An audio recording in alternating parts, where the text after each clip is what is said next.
Hi, Dave Jeffers here, founder and president of the Truth Watch, proprietor of Salt and Light blog, and author of Understanding Evangelicals, A Guide to Jesus Land. I want to take a few moments to explain why I'm endorsing and supporting Ted Cruz for president in 2016. You know, the Bible gives us clear direction and guidance on how we should pick our rulers. When you go back to the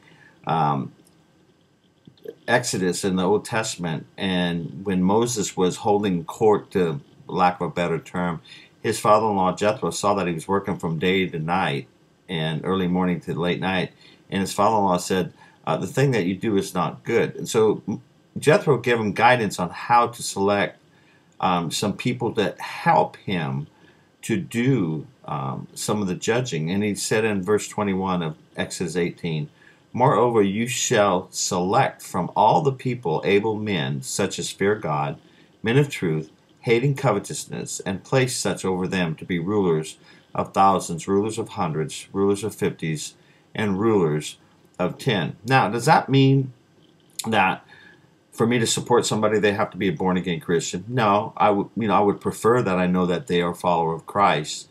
I'm a Southern Baptist. I belong to a Southern Baptist church. The last two Southern Baptist presidents we had were complete disasters in Jimmy Carter and Bill Clinton. If you go back to my blog at thetruthwatch.org back in 2012, I did a series of interviews with my pastor on politics, Mormonism, and Mitt Romney. And he said something that I've never forgotten.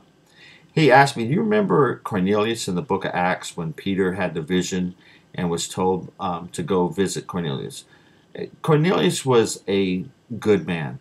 Cornelius was a man who feared God. He was a man who told the truth, and from all accounts, was not a covetous man. He was searching after God. I could vote for a man like Cornelius, but I want a man who I know is someone who fears God, who tells the truth, and hates covetousness.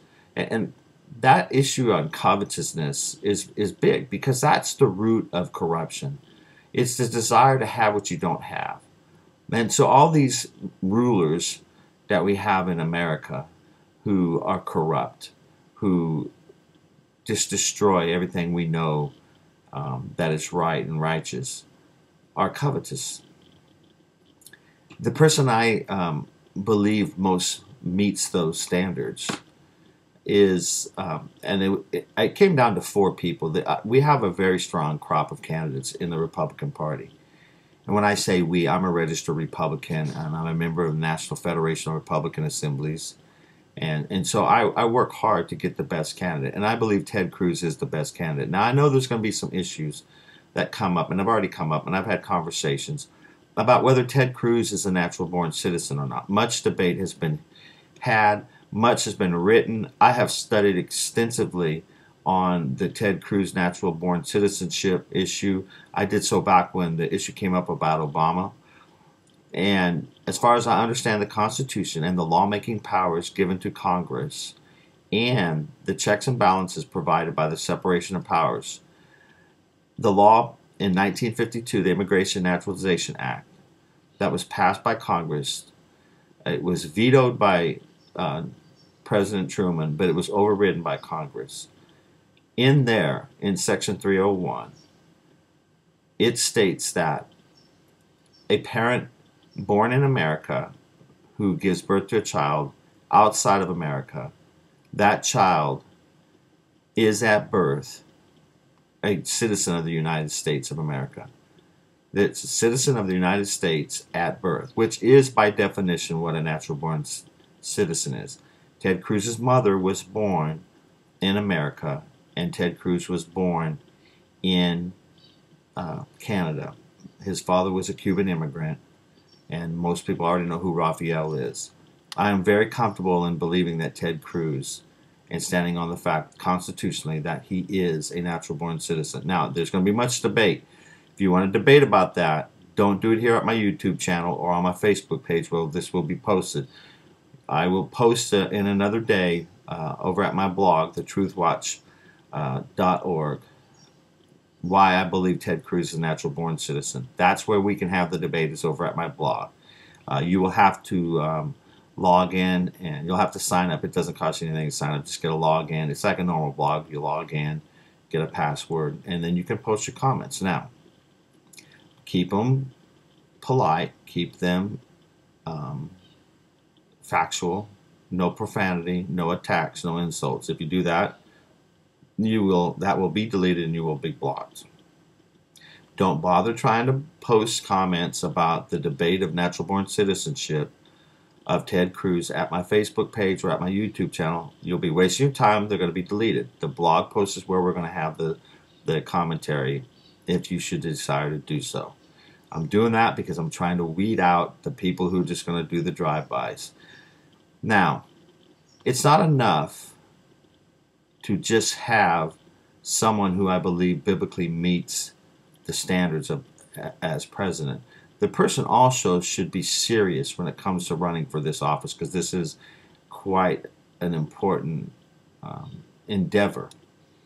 And Ted Cruz has already proven that he's willing to attack what he calls the Washington cartel. He went on the Senate floor recently and called the Senate Majority Leader, Mitch McConnell, a liar, because that's who Mitch McConnell is. You know, a lot of people are upset with Donald Trump, but one thing I like about Donald Trump, two things actually. Number one is he's energizing people and getting them involved in the process. But more importantly, Donald Trump has demolished the crystallized statue of political correctness. And Ted Cruz has been doing that too. But Donald Trump has just come along and just has basically destroyed political correctness. And that is long overdue, because we cannot have a truthful conversation, sometimes a difficult confrontation, sometimes a confrontational conversation, where we have to discuss the issues that are important to our country and deal with them sincerely and deal with them righteously. But Ted Cruz has proven that he can organize a campaign, that he can raise money, he can energize people. He has a large group already going. And he also has shown that he is willing to fight for our Constitution and fight for our religious freedoms. A good friend of mine, Steve Dace, who has a radio show, nationally syndicated radio show up in Des Moines, Iowa, recently attended an event that Ted Cruz held up on this past Friday evening. And it's been all over Facebook. But Steve wrote this on his Facebook page. I just want to read it to you because I think it's very telling.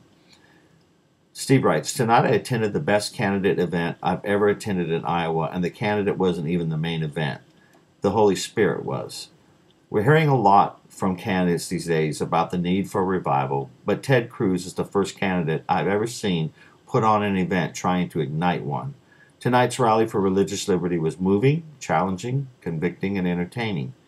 Tears were shed for those persecuted for their faith, but there was also joy at the end as the newsboys brought the house down to close it out, reminding us at the end that God's not dead. Mere campaigns aren't capable of this event, only movements. The Cruz team, including State Director Brian English, should be very proud of this effort, but humble as well, because they clearly have something more than a presidential campaign on their hands. Now they have a mission. Tonight's spectacle confirmed we made the right decision to support Cruz and do so early. There's never been an event like this for a candidate in Iowa, and it seriously ups the ante on the other campaigns. The price of poker just went up. Cruz 2016 ain't playing." And I also wholeheartedly endorse Ted Cruz and am getting behind his campaign with not just my finances, but with my time and what influence I may have. So I encourage you to support Ted Cruz 2016. But most importantly, do your homework, trust your conscience, pray, and America, always remember to bless God. Thanks for visiting. Thanks for listening. Please visit our website, thetruthwatch.org. You can subscribe here at our channel. Also, I do a podcast, thetruthwatchradio.com, and Salt and Light blog. You can visit there. We put devotions there. So until next time, thank you very much for listening. God bless.